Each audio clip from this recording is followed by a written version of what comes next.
పరిపాలకుడు,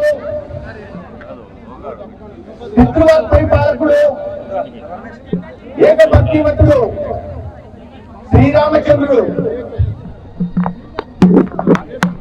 24,000 శ్లోకాల కావ్యంలో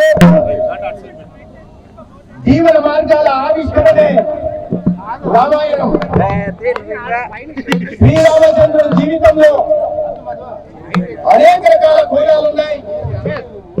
ప్రతి మానవుడు వాటిలోని భావాన్ని గమనించాలి, దాన్ని అనుసరించి జీవనాన్ని కొనసాగించాలి.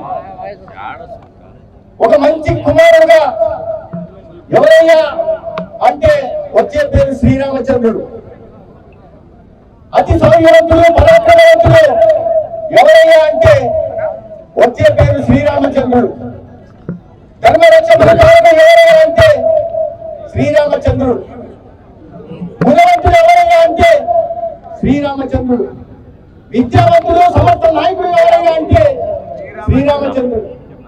ఇటువంటి సకల శక్తుల సంపన్నుడు కాబట్టి 16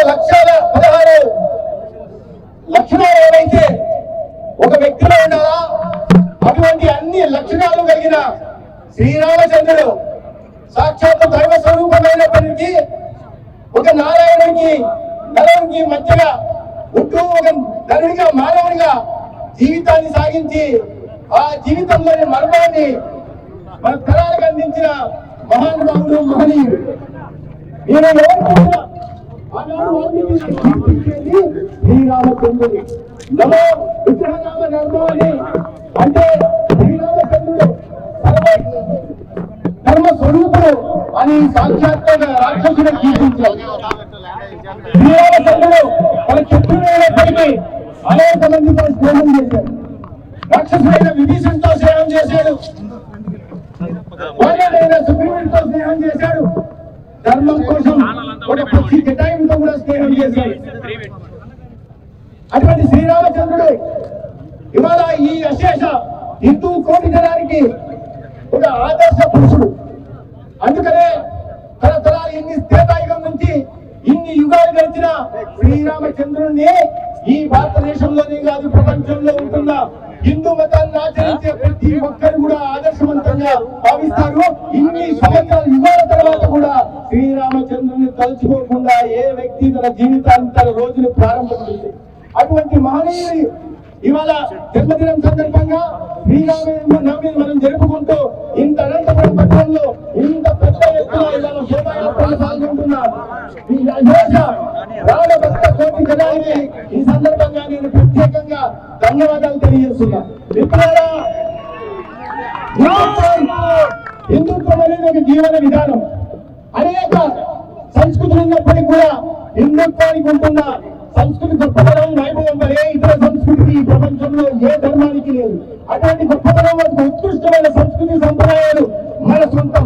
అనేక మంది మునులు, ఋషులు, అనుభవజ్ఞులు తమ అనుభవాన్ని రంగరించి మేళవించి మనకు అందించిన మహా వారసత్వ సంపద మన సొంతం. అటువంటి సంస్కృతి ఈ ప్రపంచంలో ఏ చోట లేదు. అయినప్పటికీ కూడా హిందుత్వం అంటే ఒక సంకుచిత భావంతో కూడుకున్నదిగా అసత్య ప్రచారం కొన్ని రాజకీయ పార్టీలు కానీ కొన్ని సైద్ధాంతిక విభజనలు కలిగిన వాళ్ళు కానీ ప్రచారం చేస్తుంటారు. ఆ హిందుత్వం అనేది ఒక జీవన విధానం. ఇటువంటి ఉత్కృష్టమైన సంస్కృతి ఏ ప్రపంచంలో ఏ దేశంలోనూ ఎవరికి లేదనే విషయాన్ని అటువంటి అజ్ఞానులు భావించాల్సింది. రామాయణం చదవని వాడు అజ్ఞానుడు.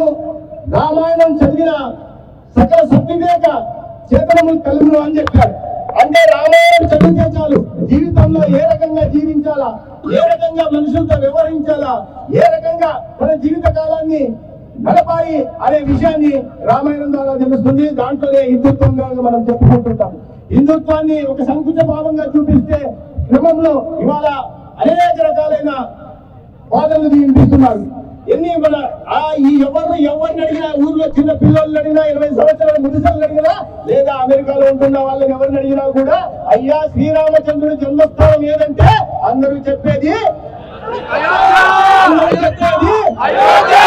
అది నరేంద్ర మోడీ గారు వచ్చో, రఘునందన్ రావు గారు వచ్చో అయ్యే శ్రీరాముడి జన్మస్థానంగా చెప్పలేదు. తరతరాలుగా అనేక మంది చాలా మంది చరిత్రకారులు చెప్పారు, తరతరాలుగా ఉంది. భక్త రామదాసు కూడా తన అయోధ్యలో శ్రీరామచంద్రుడు పుట్టాడని కీర్తిస్తారు. బిఎం పింఛన్ ఒక సాహిత్యకారుడు కూడా వచ్చి, హిస్టోరియన్ కూడా వచ్చి భారతదేశానికి వచ్చి 15వ శతాబ్దంలోనే అయోధ్యలో, కానీ అయోధ్యలో శ్రీరామచంద్రుడు జన్మించారా, ఎక్కడ ఉన్నాయి, మీరు సాక్ష్యం ఏమన్నా ఉందా, ఆధారాలు ఉన్నాయా, డాక్యుమెంట్ ఉందా అని కొంతమంది మూర్ఖులు దేశంలో అడుగుతా ఉన్నారు. అనేక సంవత్సరాల శతాబ్దాల పోరాటం, దాదాపు 5 లక్షల మంది బలిదానం, లక్ష పైగా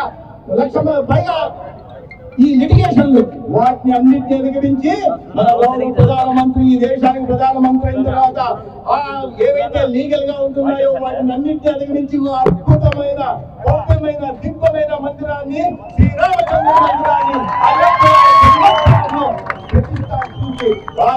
బాలచంద్రుడిని ఖైదు చేశాడు కొన్ని రాజకీయ పార్టీలు కొన్ని సంవత్సరాల పాటు, కేవలం ఒక మతాన్ని స్పష్టీకరణ చేయడం కోసమో, లేదా ఈ చరిత్రను వక్రీకరించడం కోసమో, లేదా తద్వారా మతాల మధ్య వైషమ్యాన్ని రాజకీయ లబ్ధి పొందడం కోసమో కొన్ని రాజకీయ పార్టీలు సాధన చేశాయి. కానీ ఈ దేశంలో 145 కోట్ల మంది ఎవరైతే ఉన్నారో వారందరూ కూడా భారతీయులైన విధానాన్ని నరేంద్ర మోడీ గారి ఎవరి పట్ల ఎటువంటి వివక్ష లేకుండా అందరికి కూడా అభివృద్ధి ఫలాలను అందిస్తూ, అందరికి కూడా సంక్షేమ పథకాలను అందిస్తూ, ఇవాళ అందరి జీవితాల్లో వెలుగులు నింపుతూ, సాక్షాత్తు శ్రీరామచంద్రుడు ఏ మార్గాన్ని ఎంచుకున్నాడో ఆయన అడుగుజాడల్లో నడుస్తూ ఒక ఆదర్శ ధర్మ పరిపాలకుడుగా ఇవాళ నరేంద్ర మోడీ గారు ప్రపంచం ముందు ఒక విశ్వనాయకుడిగా ఉన్నారంటే ఆ శ్రీరామచంద్రుడు అనే విషయాన్ని మనం అర్థం చేసుకోవాలి.